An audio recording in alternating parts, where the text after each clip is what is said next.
G'day, guys. This is Jay here from Journey of a Whitefeather. Kangaroos, koalas, and Steve Irwin impersonations when I went overseas. Now, I've got one of my very good friends. It's one of those things in life, ladies and gentlemen, that you know when you are connected in a tribe.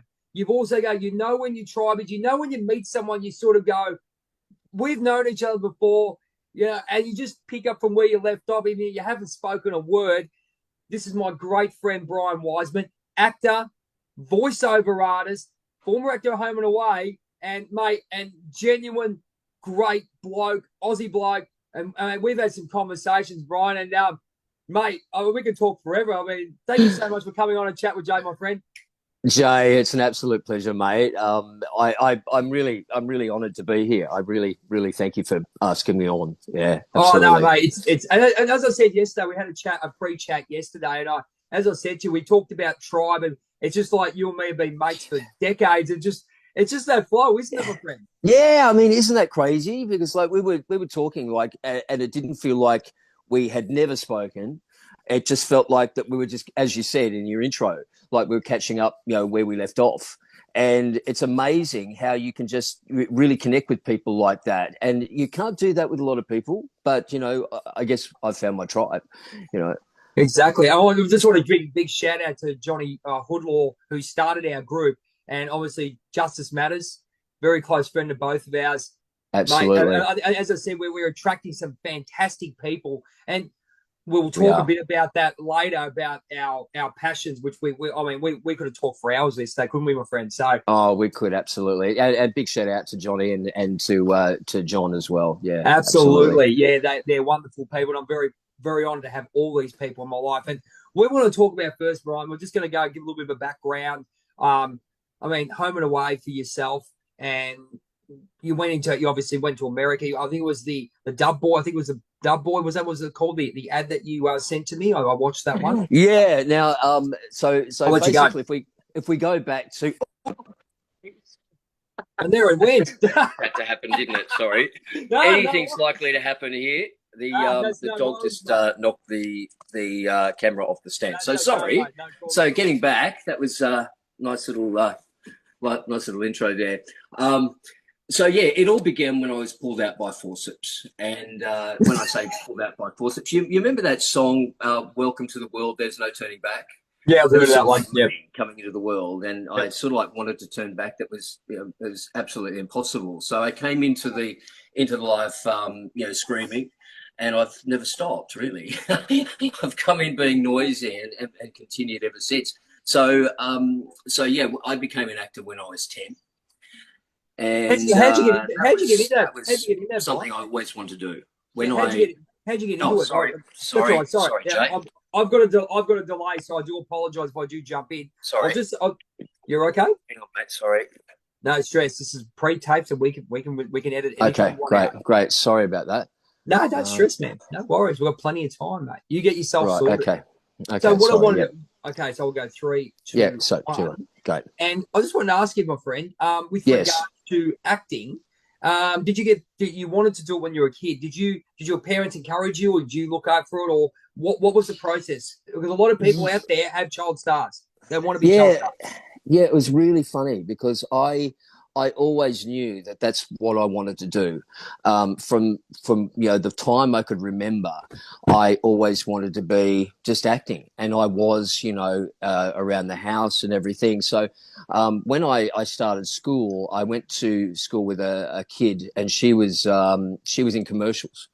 And I kept asking her, how did you get on? How did you do it? How did you do it? And she told me she had an agent and blah, blah, blah. And Yep. so I was always forever at my mum. And my mum was the one I pushed. And, you often hear about, stage parents, stage mothers, etc. It was in the actual reverse with me. I All was right. pushing my mum. And I Well, kept, saying to my mum, I want to do this. I want to be an actor. I want to be an actor. And so she was ringing up like Channel 7 saying, how does my son become an actor? And they went, oh, wow. he needs to get an agent. And it was quite ironic because she was calling Channel 7 And so when I got to the age of 10, my very first job, by the time I did get an agent, my first job was on Channel 7. And it was a Channel 7 ad, and it was Chuck-a-Lucky 7, the good old 5 and 2. And for people who can remember back to 1980, it was a really big commercial campaign promoting Channel 7. Yep. And that was the very first time I'd been on television, and I didn't realize the impact that it would have. And I went and filmed on this particular weekend, and then all of a sudden, 3 months later, this commercial's on air, and I'm known as Little Bugsy, and it completely changed my life. And we would go out in public, and people would always come up to me and say, "Hey, you're Little Bugsy," and I took it in my stride. And when I would go to school, all the kids knew, and I got a lot of teasing. I never thought, Jay, that it would have the impact that it did in the way of being teased at school. I thought the kids would react and go, "Hey, this is fantastic," but it had the reverse effect. Could I butt in on that one? I saw Yeah. You watch a lot of. I was a massive fan of Young Talent Time. Obviously, everyone wanted to be on Young Talent Time. You wanted to be Absolutely. on Neighbours, right? There's another one. Absolutely. Yeah. So you talk about someone like John Newich. We saw it at the start of it. He got pushed up against the walls and called a person who loves the same sex. We'll put it that way. You get where I'm going. Yeah. So he made it quite clear that, right. And it's really funny, as you said, it's really funny that, you get that. So what was that? What was the mindset going into that, mate? Were you still excited about acting? Were you a bit scared at that time, or what was going through your head? Okay, so without putting a too finer point on it, I had when I did that commercial, just 2 months before, I'd been assaulted as a kid by what would you call him? A monster. And so it was something that I was very, very affected by, and nobody else knew. I mean, no kids knew. My parents knew what had happened to me, but I went in there in the reverse. I didn't get upset about being teased. In fact, I used it and said, look, I am somebody, and I know I'm different, and I embraced it. And the more I was teased, the more I wanted to continue on with it. And funnily enough, a teacher came to me and said, "Just because you're on television, it doesn't mean to say you're going to be treated any differently." And I said to this teacher, "I don't want to be treated any differently. I want to be treated like every other kid in the school." And it's funny he was saying that, saying you're not going to be treated differently, but he was talking about, me being on television. So it was quite strange, but throughout my whole school childhood, it was very difficult. But I spent more time away from school than I did at school, because after that original commercial, I continued to keep going. I was doing job after job after job. And in one particular year, I was away for just over 80 days away from school. 80 days. Wow. 80 days. Absolutely. Wow. And back in those times, you would have to get, I don't know how it is now, as a kid, you would have to get permission from the principal, and it was called a permission to perform in public form. And the principal would have to sign, the authority. Really? So never heard of that one. Yeah. And so my mum would be forever going to the principal's office and getting these forms signed. And his name was Mr. O'Brien, and he was a great principal. He really supported me. And he said to my mother, he said, "Look, just bring 24 forms in and I'll just pre-sign them." So good old Mr. O'Brien. Well done, Mr. O'Brien. It was great. So on the bottom it's got Edward Vincent O'Brien, and it was fantastic because my mother had these on hand, so I could take time off school at any time that was appropriate. Yeah. Excellent. So when you went and you progressed yourself, you got 80 days off. I mean, you watch a lot of those stuff. As I said, Young Talent Time was big. We talk about what was the child star Sally Boyden. That was my crush. All right, I was allowed to crush on. I still can't work out to this day why she didn't respond to me, and it's probably affected me my whole life. Well, Jay, see there you missed out. See, I was a big fan of Young Talent Time, and in fact, I went on to Young Talent Time to perform. Oh, did you? Oh, Yeah, really? absolutely. And so Okay. this is after I did the Channel 7 ad, Yep. and it was all very new. I didn't realize that that Young Talent Time was filmed in Melbourne, Yep. and then I have to travel from Sydney to Melbourne. And it was good. I don't have it on tape, and I wish I did. And I Yep. think a lot of those records have been, those tapes have been destroyed. But went on there, and I was absolutely bowled over, by the other cast, and here I'm like looking at Karen Knowles. Karen Knowles, oh my God, and all the cast, and Sally Boyden.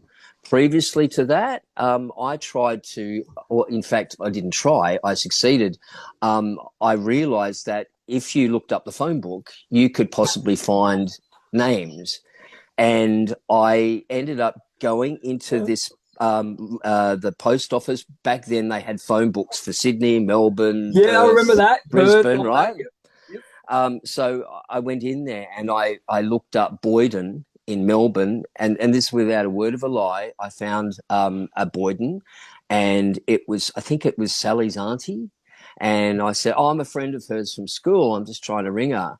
And she gave me Sally's number. Oh my And God. I rang Sally, and I spoke to Sally, and I was so starstruck, I can't begin to tell you. What did she do? Oh, she was actually used to it. Sally, Oh, really? she took the phone call. She went, "Yeah, it's okay."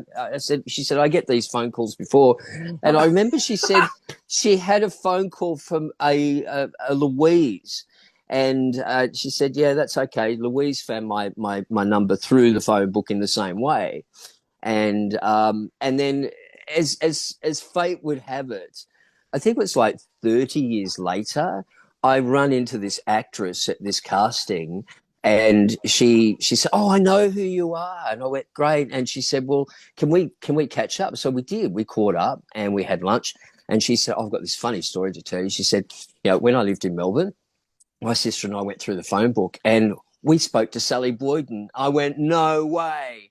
You're the Louise that spoke to Sally," because Sally Oh, told me a what? Louise had called her. Yeah. Oh, Wow. amazing. Yeah. Wow. Amazing. It's just, look, you go through all those times. You see, you watch the best of the Young Talent Time. They talk about, when they used to go to rehearsals, at night and go till 10 o'clock at night, have tutors and all that, and being in the entertainment game when I fell into professional wrestling, I sort of got a feel for that. That no, obviously being a child star was huge. I mean, we talk about Yeah. what you did. Um, Yeah. how did you keep grounded? I mean, what your mother was obviously your backbone there. She must have been a wonderful lady. I'm sorry if Yeah. you're still Yeah. here, I'm not sure, but she must have been a Yeah. wonderful lady to do that for She you. she was. She's passed now. She passed Oh, in 2008. But you know what? She was my biggest supporter, and to remain grounded, um, she would just say, "Look, you're normal. You just do a job." And she said, "It just so happens to be that you're working early in life." And indeed, I was. And I was always very, very always grounded, and I think that was encouraged by especially my father, because I had no choice but to be grounded with my father, because my father was very strict. yeah. And in fact, my mother was all for me going on television and acting, and she was always, helping me fill my dreams. But my father wasn't, and so my Oh, father would wow. complain. So there was that. There was a sort of like push me, pull me going on. But yeah, my father always said, you're normal, you're just like every other kid, and you're no better. And so I was always grounded, always. Yeah, I was never above my station. Well, you can tell that by now, and obviously the chats we've had, which we'll go into later, Yeah, about where we're yeah, at, where we both are at this present time, and then the absolutely. awareness that we've had, the growth and awareness, and the spiritual awareness, if you want to put it that way, that we've had through the situation that we've gone through is huge. So you went from, Absolutely. so just to get a background from there, we'll go from there that you've met the girl that I was supposed to run away with. Um, so as I said, it shattered my life. Anyway, but so you went on from there, and obviously you had that push and pull, but you ended up on Home and Away. Yeah, I did. 80, And was so it 2003? uh yeah, Correct. I did my first episode in Home and Away in 1998, and I was only ever meant to do one episode. So I went in playing Dr. Wilson, Yep. and it was just for one scene, one episode only. Did that, and then I was invited back again and again and again. So it ended up, being like this. I became a semi-regular in the show, and it continued on until 2003. And it probably would have continued on a little bit further. However, I was very good friends with a guy called Tony Warren.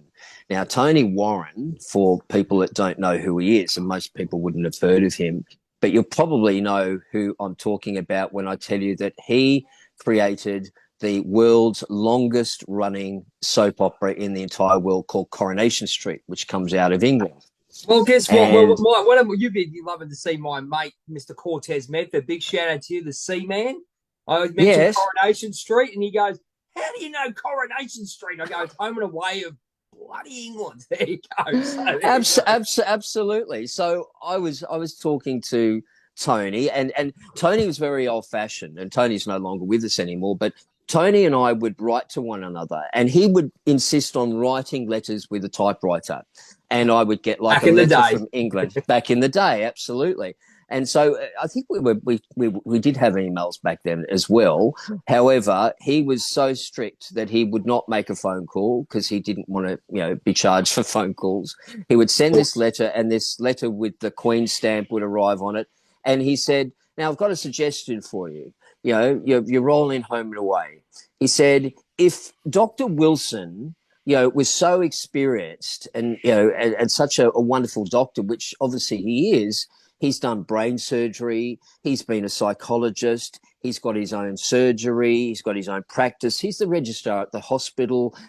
He can do anything." He said, "What the F is he being? What the F is Dr. Wilson doing in Summer Bay? He'd be off in America making an absolute fortune." So I thought about this, and I met with the script producer at the time was Ray Harding and the producer Russell Webb, and they came down to the floor one day when we were filming. And I was having a chat with them. I said, "Oh, it's funny. I got this letter from Tony Warren." And Tony said that, if Dr. Wilson was so experienced, he should be off in America doing, something else and making a fortune.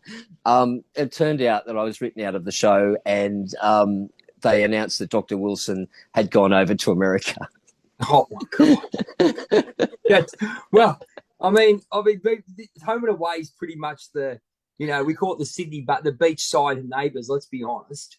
It I is mean, always summer in Summer Bay. oh, it's And always. I mean, you go, bloody street, mate. Look at the stain of the crows. Oh, wow, chill it. that's right. You know? That's right. And you don't realize the impact that a show like that has. I mean, I've done other shows, of course, but doing Home and Away and going to somewhere like England, and I would go to England quite a lot, and they treat you differently over there. In fact, they come up and they talk to you. And I remember I was on the tube one day in London, and I was going from Holborn, which is Covent Garden, into Knightsbridge to go to Harrods. And I had this person follow me, and he was like intensely looking at me. He followed me all around Harrods, and I got back onto the tube, and I went back to my hotel, and he was still following me. And then he called out to me and said, "Hey, Dr. Wilson, what you doing?" And I went, "Oh, so that's why you were following me." And Wow. it was it was a bit creepy, but that's what happens. They embrace their soap so much over there, and so many people think that watching soaps they're real. And so many people think you are that character. Oh, really? Wow. I'll give you a perfect example. I was in a shopping centre, and this old dear came up to me and she said, "Oh, excuse me, you're the doctor in Home and Away, aren't you? I know who you are. And I went, oh, yeah. And she went, look, I've got this bit of a problem, and I'm wondering if you could help me with it. Oh, I've got this arthritis. Look at the arthritis in my hands and in my knuckles. And darling, I don't know. I've been to doctors, I've been to herbalists, I've been to everybody, and they can't fix it. But I know that you can, because you do it all. You know everything. You're the best doctor in the whole world. Oh my God. And she believed it. And I mean, how do you relate to that? How do you react to that? So I calmly told her that, you know, first of all, she needed some pain relief, and that I basically suggested that she go off to a doctor, and that's all I could do. It would have been funny, but going through that with regards to, you know, you being noticed, because it was huge. Like, the Neighbours and Home and Away are massive. I mean, I'm a massive TV retro fan. Love a bit of Countdown. Yeah. I mean, I've just joined a Pat Benatar tribute show. Oh, Pat Benatar. Hey, big plug, Australian Pat Benatar show. Well, not bad. That's brilliant. We'll see you in Sydney in August, maybe. Oh, great. Maybe? No, let's make that a definite. Let's make that a definite, eh? But absolutely. Yeah, we'll be up there soon. But you know, yeah. I mean, as a former, I guess, child star, and going to what was the transfer from what you're doing? What was you had your last gig with Dr. Wilson? Where did you go from there? So you just give us a rundown. So from there, so if I just go back a little bit, just to put you in the picture. So you're going from, you know, being, you know, a child star on television all the time, and then I got to the age of 15. And of course, being the age of 15, you're starting to go through puberty, etc. And I had buck teeth, I had big ears, my whole look was changing. And suddenly I didn't have the buck teeth because I had braces, and then I had my ears pinned back because they were quite, you know, quite big. So I changed. So I went to my agent for a meeting, and she went, "You've changed." She said, "You're no longer the little boy anymore. You're now a teenager, and you have to start again." And I didn't really quite, I really couldn't, you know, absorb that, couldn't comprehend it. And but she was right, because I wasn't that little kid with the big ears and the buck teeth anymore. I was somebody else. And so basically I did have to start again. And she said, "You'll only ever be doing bit parts from here on in." And I said, no, that's not right. And I still had that determination. But she did sort of like, dampen my put a dampener on my parade. So I gave it up for a couple of years, and then I just wanted to get back into it. So I ended up going to drama school, and I did drama school for 3 years, and then bounced right back into it. And and then, you know, my first job, as you know, after bouncing back into it, was in 1988 in a miniseries called Living with the Law on the ABC, who was to one day be Russell Crowe. I worked with Russell Crowe before he became Russell Crowe. So he was in Secret Valley. I think it was Secret Valley he was in. I remember back in the but that shows my bloody age, mate. There you go. Well, absolutely. So, you know, and so working with somebody like Russell, it was quite an experience, because he wasn't known then, but he was so focused, and he knew exactly what he wanted to do. And, you know, doing this series with him, we spent a lot of time together. And I said to him, you're so serious. And I said, it sort of like seems like you're up yourself, you know, you're arrogant. But he wasn't arrogant. He just knew where he was going. And he said, I'm going to be going to America. I'm going to be a huge star in America. And, well, hey, the rest, they say, is history. So, you know, getting back to after Home and Away, I ended up going into a show called, and these ones just happened to, you know, not succeed. They were all axed. I went into a series called Above the Law. And I've heard that one. This is sad. I know all these. All right. I see where I was going in life. If you blinked, you missed Above the Law. So I did that. And I went into another one called Crash Palace. And it was originally... that one too. You know that one too? Well, I am. when I went into Crash Palace, that was only it was called Backpackers, and they changed the name after after we filmed it all. So I did that. Then I went to America. Yep. Did a few bits and pieces in America, and discovered that I could do voices really well. So here I find myself in America, and being asked to do a voiceover. Voiceover is fine. I just had to do it in an American accent, and people didn't know any different, right? And then they said, "Oh, the lady that we've got coming in to do the commercial for, which was a women's feminine product, she hasn't come in.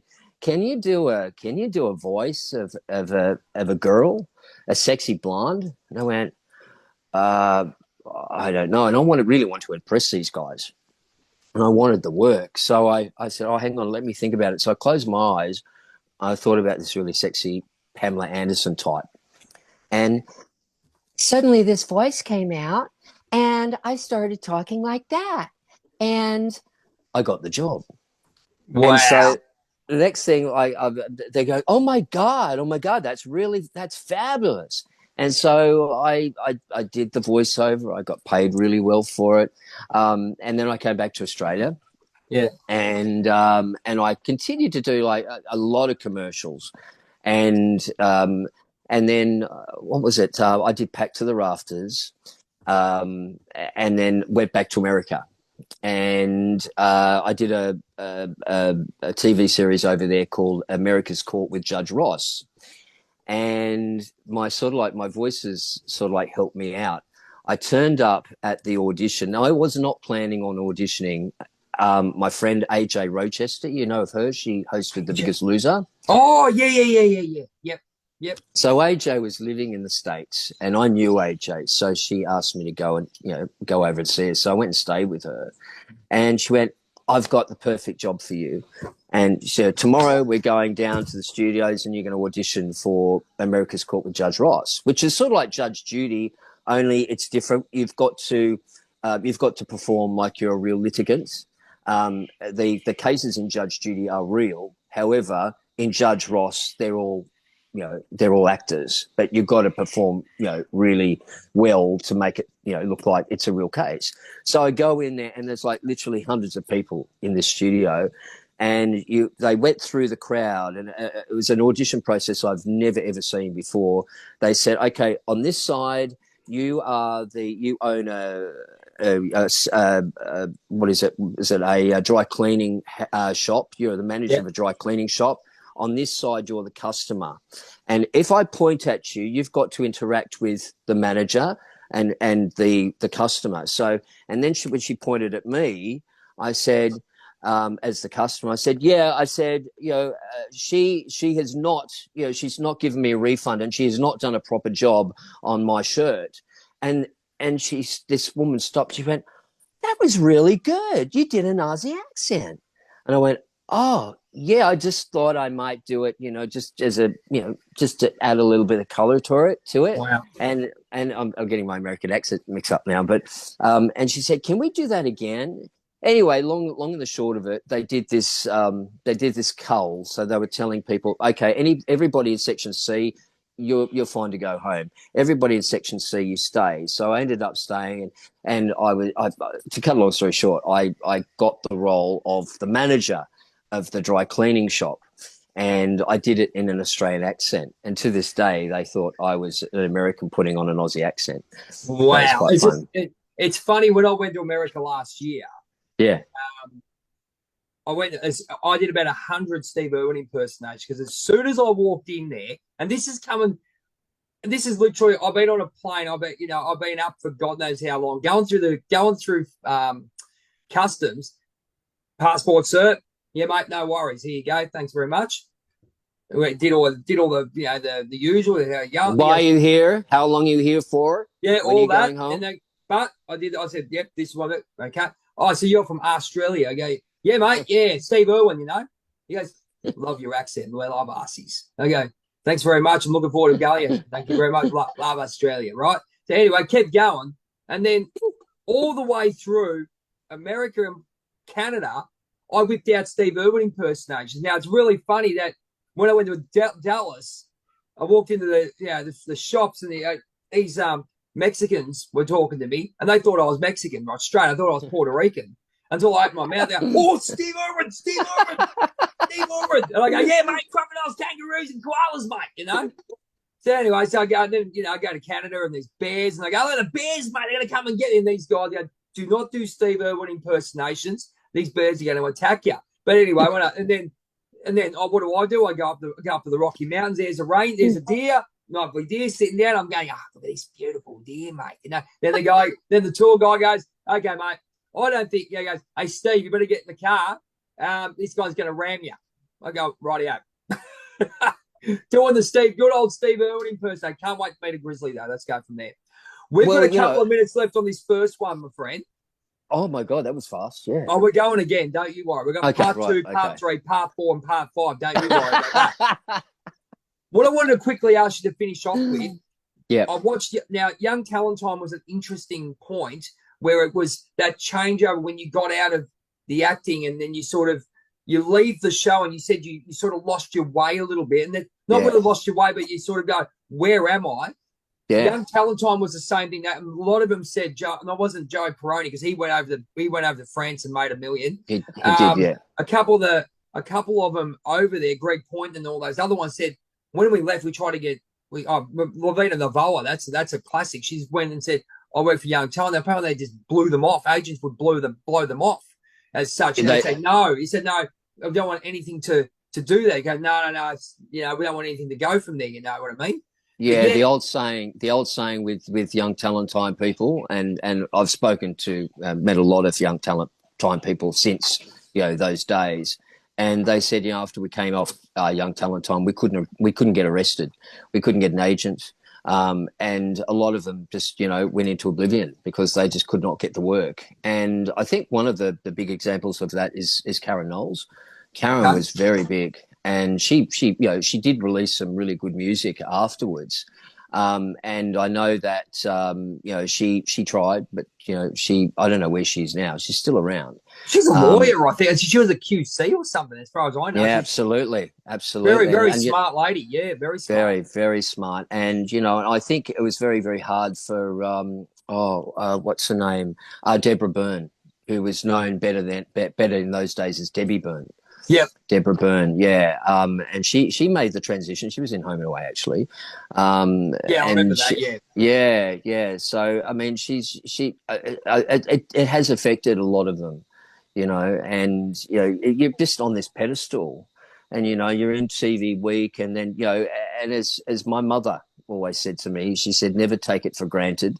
You can be a rooster one day and a feather duster the next. It's an amazing thing, Brian. It really is. I see a lot when I do my charity work with the Good Friday Appeal. Done that for about 13 to 14 years, and you see the plethora of actors coming through. The Home and Away actors. It's sort of like just it's a new one. You wonder where they go afterwards. I mean, it's more like a stepping stone for over. So I'm not in the industry, I don't see it, but I've seen a lot of the actors coming through. And look, I'll be honest with you, I didn't watch it for years, and not that I watch it now to see it on TV, but. And when we do go there and we sort of run into them, and you go, "Hang on, you're not sure if you don't really watch it." It's just like this process line in some ways. You know what I mean? So absolutely, absolutely. And look, the streets are littered with former soap stars from all sorts of soaps. They come in, they think and they've got no mentors a lot of the time, so they just think that this is just going to continue on. I'm a big star. I'm on the cover of TV Week. I'm, doing all this wonderful work, and the teens, they're screaming for me. They go to shopping centres, they get screamed at. They go overseas and do pantomimes, and it's all good. But then suddenly, they're no longer there, and they go, "What happened?" And a lot of them are, on the dole, and never to be seen of again. And one of the sad parts about that is that I know a lot of, actors who have unalived themselves because they were on such a high, and then suddenly they found nothing, that they were just nothing, Well, in their minds, they weren't, you know. We're going to go on to the next part, and I want to talk about when I went to LA, and I want to get your opinion on the 3 things that hurt people the most. I'll reveal that in part 2. Okay. This has been fantastic, mate. As I said, it's 2 mates having a chat after 10 years. Absolutely. This is bloody fantastic, so good. mate. So this is what it's all about on Chat with Jay. Remove the mask, write the story. Thank you so much, Bryan. We'll see you in part 2. Thank you. Thank you so much. I'd like to take this time to shout out our supporters at Liberty Bullion, the best gold, silver, and platinum traders in Melbourne, even Australia. If you want to give them a call, their knowledge, their customer service is second to none. Back to the show.